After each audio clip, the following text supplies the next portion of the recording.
Today, we're announcing Origin Access Premiere. 12 seconds later.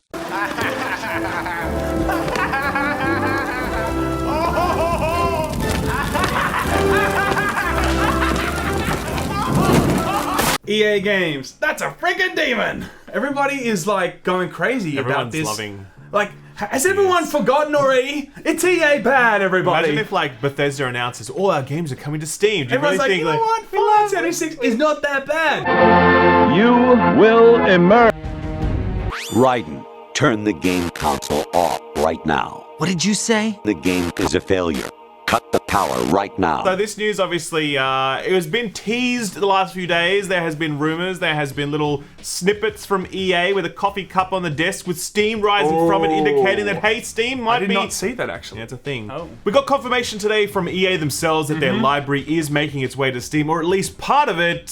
Maybe one game isn't. We'll get to that. One game just seems to be conspicuously absent. But we'll talk about that over the next 10 minutes and 1 second. Here we go.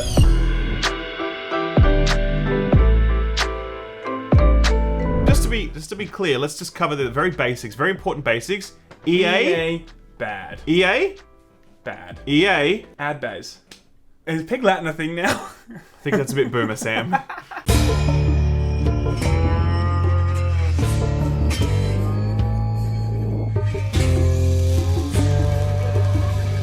So guys, EA bad, but today everyone seems to be like, EA, we love EA now. What the fuck? I love EA now. Yeah. So the news comes today from EA Direct that they are going to be releasing at least some of their library on Steam. Here's the official announcement that they put out. Electronic Arts and Valve have partnered to put EA games into the hands of the players on Steam. Starting next spring, EA Access, our ever-growing subscription service powered by great games and members' benefits, will be making its way to Steam. EA Access is the first and only gaming subscription service available on Steam, and the fourth platform featuring an EA subscription. The partnership kicks off with Star Wars Jedi Fallen Order launching on November 15th and available for pre-order today. Oh yeah. In the coming months, players on Steam will also be able to play other major titles like The Sims 4 and Unravel 2. Multiplayer games like Apex Legends, FIFA 20, Battlefield 5 will become available next year, and players on both Origin and Steam will have the ability to play together. Oh yeah. Subscription services. It's happening on Steam. It's happening finally. I don't think it's going to be the last one. I really don't. Hell now, no. It is a giant move for you to ultimately purchase a subscription model. I don't know if it's going to be off Steam. You can go on Steam and all those games you can just play. It's going to be... I mean, it could be really big news because Steam might look at this and go, hang on, this is actually really working for EA.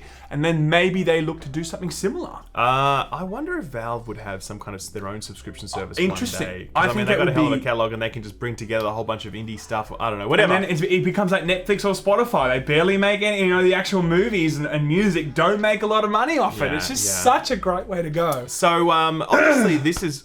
You're right there, Sam? I don't know what happened. Thank you very much. So this is obviously big news from the perspective of that a subscription service now exists on Steam at a time when a lot of other subscription services are rolling out across gaming. You've got one from Ubisoft. You've got Google Stadia coming along with their own subscription thing. You've got Project xCloud and the like. Now. There's a lot of those, and so now to see Steam opening up that front for PC gamers, that's a very big deal. For specific to EA, it's surprising that they're making this move, I think, and it really indicates that obviously things aren't going to be going great. I mean, look, if your platform that you've launched only what? I don't know how many years ago. Quite a few years ago. Fine. Okay, if your platform is going absolutely gangbusters, you don't sign with another platform that's going to give you a bigger audience. You just don't do that. Thank you very much. It's fantastic. Thank you very much. The whole reason they've been doing this, and a lot of companies in general have gone through this trend, is to be like, let's completely control the experience of people that want to play our games. Let's show them the games that we're making. Let's get, friends lists in that. Like that was the plan, thinking that they didn't need Steam. Yeah. They've obviously needed Steam, and I understand why, because when you have to go to this little platform to play one game, it's like... It's a terrible platform, by It's the a way. pain in the butt, man. So bad. Oh, God. EA Games. He chose poorly. So I just knew, for a time, I actually thought that Steam was not going to be so fundamentally built into the gaming network in the coming years, because I thought, okay, every single publisher is going to make their own little, storefront, and maybe Steam is going to be for indies, but it's clearly not going that way now. Yeah, I think as well, like this move by EA mirrors a move by other companies. So, for example, Bethesda have their own launcher. God bless them. They've been going great in all fronts. Yeah, they've been going really well lately. But they have moved a number of their games from that Bethesda launcher to Steam. And they've also announced that future titles will be releasing on Steam as well as on the Bethesda launcher. So they've gone for an approach that doesn't say, all right, you need to buy your games here with us. They said you can choose where to buy them. And this is really the foundation of what I think a lot of PC gamers are all about. The idea that we want to be able to choose where we purchase our shit. You know what I mean? Like, if we want to buy it on GOG, let us buy it there. But similarly, if Steam is our platform of choice because it's got our friends list, it's got all these features, then we should be able to play it there. Obviously, this is a huge kick in the teeth for old gigantic Tim Sweeney. Now, you might remember that Ubisoft signed up with Epic Games. Division, big games, Assassin's Creed. Correct. A few of them were exclusively available on the Uplay launcher as well as on the Epic Games Store. And before that, they were also available on Steam. So they stopped being on Steam and they made themselves available to Epic and Uplay only. That, I can't imagine that's played out super well for them. Do you know what I mean? Like, I wonder. I don't know how many people have actually jumped on Epic Games because they are playing Fortnite, they are playing Borderlands, they are playing Outer Worlds, and they're like, cool, I'll play some, Ubi games too. I don't think your average 9-year-old playing Fortnite is going to be interested in the Division. Totally. You know what I mean? Like, I just don't think that's I don't think it was the right choice in terms of like accurately knowing your demographic and what you're targeting. We don't make mistakes. We have happy accidents. This is going to be a trend that we're going to continue to see where big publishers have tried it, and I don't think it's been overly successful. The only one that I think will never do that is like, Blizzard, like Battle.net. Like, it's its own thing entirely. Yeah. That's like a giant that doesn't really ever need to go on Steam. But apart from that, a lot of these companies will end up going back on Steam. But one game actually that we didn't mention, that was not actually listed in the quote, Anthem people. I can't believe it. Devastated. It's not going to be on the Steam store. I reckon at the negotiating table, Gabe was like, listen, Andy, I like you, mate. Here's the deal. We're going to do this on one condition. You keep Anthem. Yeah, it's like, please. We don't want Anthem. We don't want it on our platform. Shitty games. Okay? It's hentai games and a bunch of other games on there, but not Anthem. And Andy Wilson was like, okay.